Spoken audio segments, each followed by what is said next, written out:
Welcome to the Prop Market. I'm your host, the Prop King, and today I have NBA Finals Game 3 player props and best bet. So we are coming off a sweep from our last show. Hopefully you were able to watch the show. I saw only 272 people watch the show at game time. That is not enough. But if you did cash, and you're not already subscribed, go ahead and subscribe because if you watched the video last time, you for sure cashed. We got a straight sweep unless you just didn't follow the picks. And if you're already subscribed and you cashed on the picks last time, go ahead and hit that like button, leave a comment, do all those type of things. Should see you guys really beating up the comment section and also hitting the like button as well. But as I said, coming off a sweep, I feels really good. Got some really good picks, really good lines last time. Toppin was our hammer play. He easily cashed. Case and Wallace easily cashed as well. I absolutely love that pick from the beginning. Not that many people were into that pick, but we went ahead and went with it anyway. SGA went under as well. A lot of people are scared to bet SGA under. I wasn't. I went ahead and went under, and then also Dort also easily cashed. So those guys easily cashed. Have a return offender on this show again, but absolutely loved what we did last time. I want to give you a little bit of knowledge, real quick, on how I make my bets.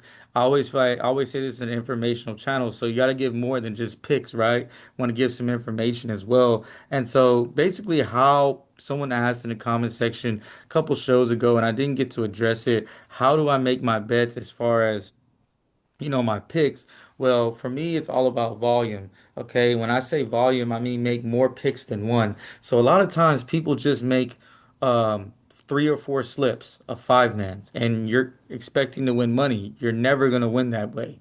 You can't win just playing three or four slips. You need to have volume. You need to have multiple good bets, right? So 10, 15 slips at least.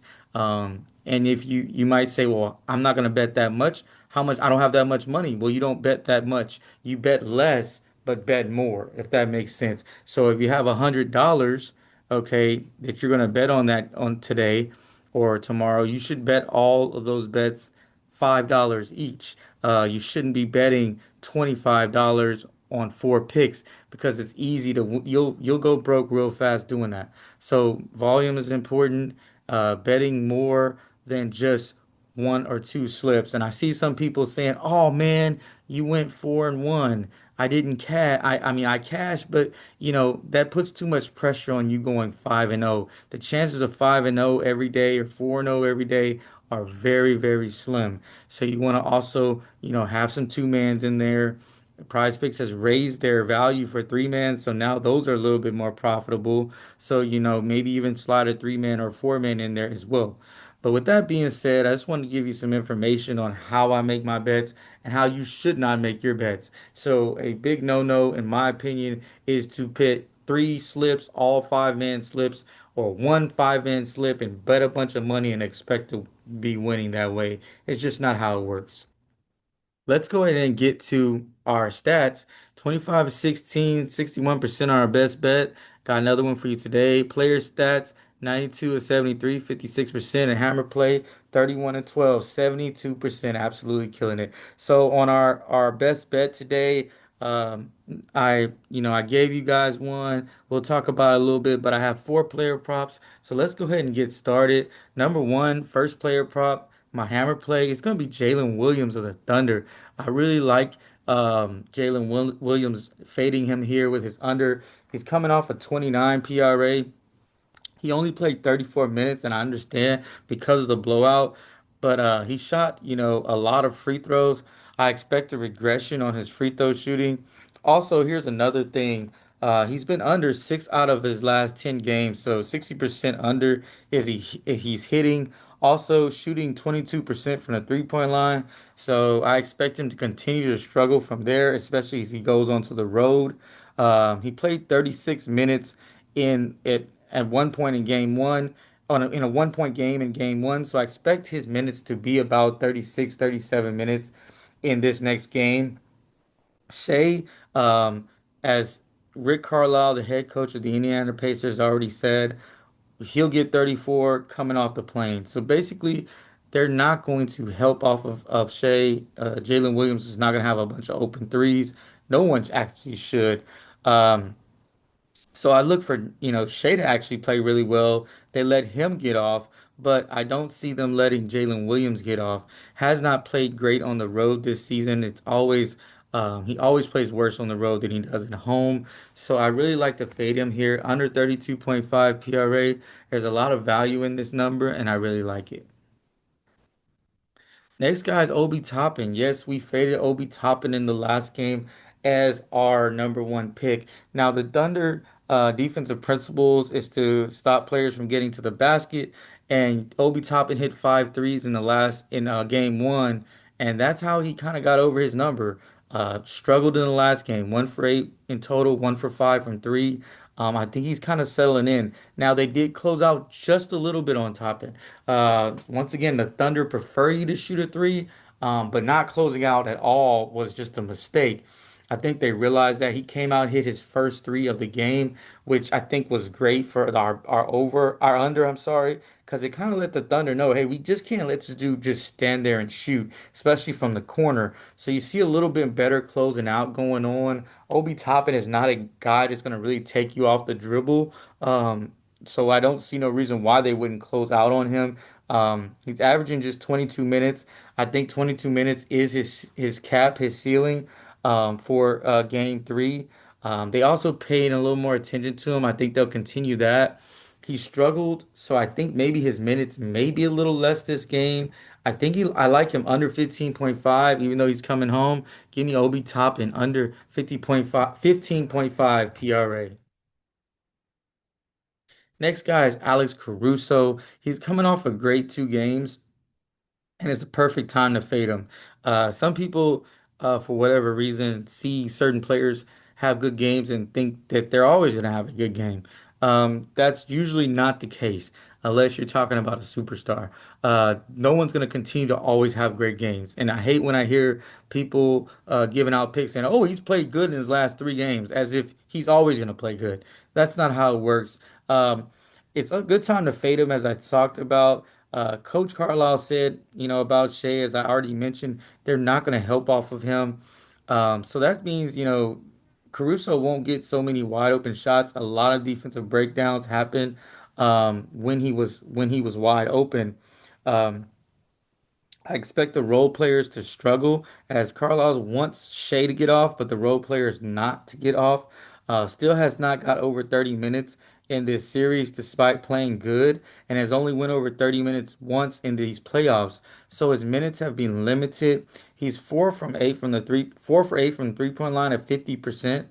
I expect a regression there in his 3 points attempted and his percentages. I don't see him shooting 8 threes, and I don't see him shooting 50%. He's only hit this number 7 out of 18 times in the playoffs. That's a 38% hit rate. So it's not like this guy's going over it every single game. He went over it 2 times in a row. It's due. He's due to go under again. So give me under 15.5. Now it's his fantasy score. That's totally different. He does a lot of other things to help the team win, but under 15.5 PRA for Alex Caruso. Next guy is Pascal Siakam. Now, not a lot of people are willing to bet against Pascal Siakam for good reason. But he's getting a double every time in the paint. It's even when a small player is guarding him or not. The Thunder are conceding threes and taking away drives, and that's Pascal Siakam's thing. He likes to drive, get into the mid post, pull up. They're taking that away. They're bringing a little help on those type of games and making others make shots. He can make a three, but it's not his preferred game. He rather gets the basket, and they're eliminating paint touches. That's what the Thunder are doing best. Everyone's saying that all throughout all the press conferences. He only averaged 32 minutes, but I do expect that to go up a little bit. That's why there's only one Prop King emoji. Not a great defensive matchup for him either. He's forced to guard a shooter, which is taking him away from the basket, which is taking away his rebound opportunities on defense. So either he's guarding Dort or he's guarding Wiggins or he's guarding when they bring in the bench, maybe Joe or whoever they feel is their slowest guard, Case and Wallace at times. He's guarding those guys, so it takes him away from the basket. The only time I think he'll have a chance to get rebounds is when he is guarding Holmgren or if he's guarding Case and Wallace at times. But everyone else is going to be out on the three-point line, so the rebounding numbers are going to be lower. So I really like him under 30.5 PRA for Pascal Siakam. And today's best bet, Pacers versus the Thunder. Now, I'm not, like I said, I wouldn't say I'm not confident. I did bet this, but I was very, cautious on my bet. I like the Thunder minus 5.5. I do expect the Thunder to win this game. They have played better than the Pacers almost every single minute. I think they put a full game together, and I don't think the Pacers will be able to compete. I do like the Thunder minus 5.5. If you're a person that has something different as far as that game, please put it in the comment section. Let me know. Tell me something in the comment section. But right now, I'm going with the Thunder minus 5.5. I know the Pacers at home, but I'm still fading them here.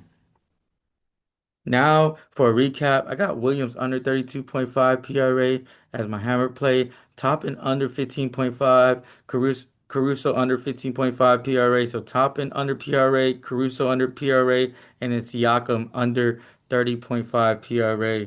If you enjoyed this video, go ahead and hit that like button. Like I said, if you cashed on the last show on our sweep, go ahead and subscribe if you're coming back. And if you're new to the channel, welcome. Like I said, we will have picks for every game in the NBA Finals. The reason why I'm not really doing WNBA right now is I'm focusing on the NBA Finals. I watched all the post conferences. Those are really how I get a lot of information. It kind of helps out watching, the game over as well, trying to figure out the little details. Comment in the comment section. I appreciate it. If you got a sweep, let me know how you did. And hopefully we get another sweep on game three. I will have game four picks for you as well. I may put something in the comment section if I find something I really like, just kind of trying to update you on some of these picks if they get bumped or whatnot.